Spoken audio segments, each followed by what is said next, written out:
सास का श्राद्ध। नंदिनी और दिलीप की शादी के कुछ हफ्तों बाद ही सास की मृत्यु हो जाती है, जिस वजह से ससुराल में आई नई बहू एकदम अपने ऊपर इतनी जिम्मेदारी देखकर घबरा जाती है। मुझे घर गृहस्थी के बारे में कुछ नहीं पता, सब कुछ कैसे संभालूंगी?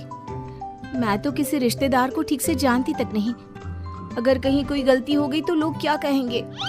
नंदिनी, तुम बेमतलब इतना टेंशन ले रहे हो। घर में हम दोनों के अलावा कोई है नहीं। जैसा भी काम करो कोई जज करने वाला नहीं है। रही बात रिश्तेदारों की तो उन्हें मैं संभाल लूंगा। पति का सपोर्ट देखकर नंदिनी के अंदर हिम्मत आ जाती है। अब दोनों मिलकर एक दूसरे को संभालते हुए आगे बढ़ने लगते हैं। इसी तरह 1 साल बीत जाता है और श्राद्ध के दिन शुरू होते हैं। नंदिनी के पास सास की बहन का फोन आता है। बहू, पता है ना, श्राद्ध शुरू हो गए। जी मौसी जी, मुझे पता है। तो फिर सास का पहला श्राद्ध कब करोगे? पंडित जी से बात की? कोई तैयारी की? मौसी जी, मैं कल ना पंडित जी के पास चली जाऊंगी। ठीक है, बात करके सब अच्छे से तैयारी करना। हाँ, किसी भी रीति रिवाज में कमी नहीं रहनी चाहिए। नंदिनी मौसी सास की बात पर तो हाँ बोलकर फोन काट देती है, लेकिन फिर रीति रिवाज और श्राद्ध के बारे में कुछ पता ना होने की वजह से दोबारा टेंशन में आ जाती है। शाम को दिलीप के घर वापस आते ही उस पर अपने सवालों की बारिश शुरू कर देती है। आज मौसी जी ने फोन करके मम्मी के श्राद्ध के बारे में बोला। हाँ, मुझे याद है। तुम पंडित जी से बात कराओ, बाकी फिर वैसे ही तैयारी कर लेंगे।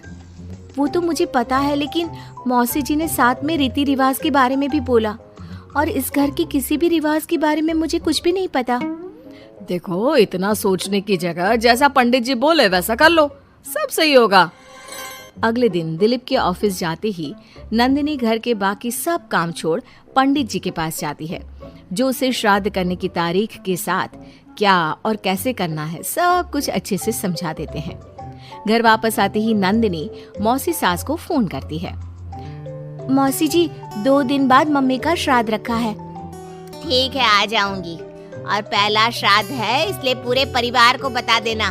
सब साथ में पूजा करेंगे तो दीदी को अच्छा लगेगा। मौसी के कहे मुताबिक नंदिनी सबको इन्फॉर्म कर पूजा की तैयारियों में लग जाती है। 2 दिन बाद पूरा परिवार उनके घर इकट्ठा होता है और देखते ही देखते सबके बीच गृह युद्ध शुरू हो जाता है, जिससे नंदिनी और दिलीप की परेशानी कम होने की जगह बढ़ जाती है। तुमने तो बोला था कि परिवार इकट्ठा होगा, सबके साथ काम कैसे निपट जाएगा पता भी नहीं चलेगा। यहाँ तो मुझे ऐसा कुछ होता नहीं दिख रहा। हाँ, क्योंकि हमें ज्यादा कुछ पता नहीं और परिवार तो यहाँ आ चुका है, इसलिए जो भी है अब इनके वापस जाने तक तो हमें सहना ही पड़ेगा। रही बात काम की तो मैं हूँ ना। तुम ना बस परिवार संभाल लो, काम मैं देख लेती हूँ। दिलीप परिवार वालों की गुत्थम गुत्थी और मामला संभालते हुए सबको शांत करता है, जिसके बाद सब पूजा करने बैठते हैं। बोलो भला, श्राद्ध वाले दिन इंसान की पसंद का खाना बनता है और भाभी को खीर जान से ज्यादा पसंद थी, पर बहू तुमने तो वो बनाई ही नहीं। वो एक्चुअली मुझे खीर बनानी नहीं आती, कुछ खराब हो जाता तो बहुत नुकसान होता, इसलिए नहीं बनाई, लेकिन बाजार से मंगवाई है, कुछ देर में आ जाएगी। ऐसी तो आजकल की लड़कियां हैं जिन्हें सास की खुशी से ज्यादा नुकसान की चिंता है, जो खीर तक बाजार से मंगवाती है। मौसी जी, मम्मी की खुशी को याद रखते हुए नंदिनी ने खीर का ऑर्डर उनकी पसंदीदा मिठाई की दुकान पर दिया है। अरे बनाएगी नहीं तो सीखेगी कैसे? माफ करना मौसी जी, लेकिन आज पूरे परिवार का खाना बना है और ऐसे में प्रैक्टिस के चलते मैं इतने सारे लोगों के लिए खीर बनाती और अगर जरा भी गड़बड़ हो जाती तो बहुत खाने का नुकसान होता ना, जो अच्छा नहीं होता। नंदिनी की बात को इग्नोर करते हुए मौसी चुप हो जाती है, जिसके बाद सब पूजा करते हैं और कुछ देर बाद खाना खाने बैठते हैं, लेकिन उन्हें वहां भी शांति नहीं रहती। वो कभी खाने में कमी निकालना तो कभी किसी चीज की फरमाइश करना शुरू कर देते हैं। आखिर ये लोग माँ के श्राद्ध की पूजा के लिए आए हैं या बस ये गलत है, ये वैसा क्यों है, ये ऐसा क्यों नहीं, ये चाहिए वो अच्छा नहीं, ये सब बोलने के लिए? मुझे तो समझ में नहीं आ रहा, यहाँ श्राद्ध की पूजा हो रही है या इनकी पार्टी? जिस हिसाब से कमियां निकाल कर भी उंगलियां चाट चाट कर खा रहे हैं ना, इनकी तो पार्टी ही लग रही है। बस भगवान करे अब और कोई ड्रामा ना हो। दोनों पति पत्नी इसी उम्मीद के साथ मेहमानों को खाना परोसते रहते हैं। कुछ देर बाद ही मौसी सास का चिल्लाना शुरू हो जाता है।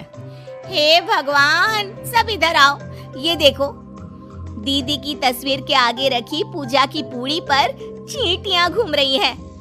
बहू, तूने दीदी की मनपसंद खीर पूजा में नहीं रखी ना, इसीलिए नाराज हो गई हमारी दीदी। मौसी, आप सबके मन में इस तरह के अंधविश्वास मत भरो। अरे उन्होंने कुछ गलत नहीं बोला। पहले तेरी पत्नी ने घर आते ही हमारी भाभी को ऊपर पहुंचा दिया और अब उनकी आत्मा को भी शांति से नहीं रहने दे रही। इसी के साथ एक एक कर घर में सब अपनी राय देने लगते हैं, जो कुछ ही देर में एक बड़े मुद्दे का रूप ले लेता है, जिसमें सबकी बात और इल्जाम घूम फिर कर नंदिनी या दिलीप पर ही आते हैं। बस करो, आखिर आप लोग हमसे चाहते क्या हो? खुद तो एक दिन भी लड़ाई किए या किसी पर इल्जाम लगाए बिना रह नहीं सकते, तो फिर किस हक से दूसरों को बुरा बोल रहे हो? वो बेचारी जिस दिन से इस घर में आई है सबको खुश करने की कोशिश करती रहती है, लेकिन आप सब उसे टारगेट करने के अलावा कुछ नहीं करते। मौसी जी, आप इतने विश्वास के साथ कैसे कह सकती हैं कि मम्मी नंदिनी से ही गुस्सा है? क्योंकि अभी आप लोगों की हरकतें भी कोई प्यार करने के लायक नहीं है। दिलीप को पहली बार इतने गुस्से में और चिल्लाते देख मौसी के साथ पूरा परिवार चुप हो जाता है।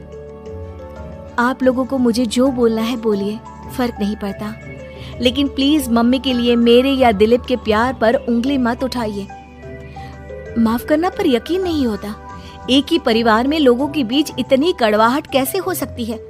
सब एक दूसरे को नीचा दिखाने का मौका ढूंढते रहते हैं। सबको दूसरों में कमियां निकालनी है। क्यों? रही बात चींटियों की, तो बस वो तो पूड़ी पर रखी चीनी ले जा रही हैं। आखिर उन्हें भी तो अपने खाने का इंतजाम करना है। नंदिनी और दिलीप की बातें सुन परिवार में सन्नाटा छा जाता है।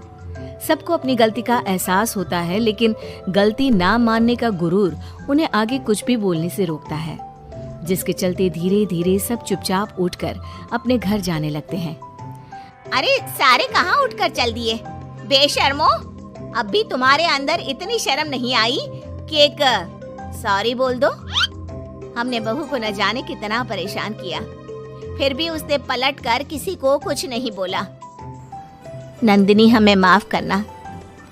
इस साल तो हमारी वजह से सब खराब हो गया, पर वादा करती हूँ अगले साल सब इस परिवार का नया रूप देखेंगे। फिर मैं भी वादा करती हूँ कि अगले साल सबको अपने हाथ की बनाई बढ़िया खीर खिलाऊंगी।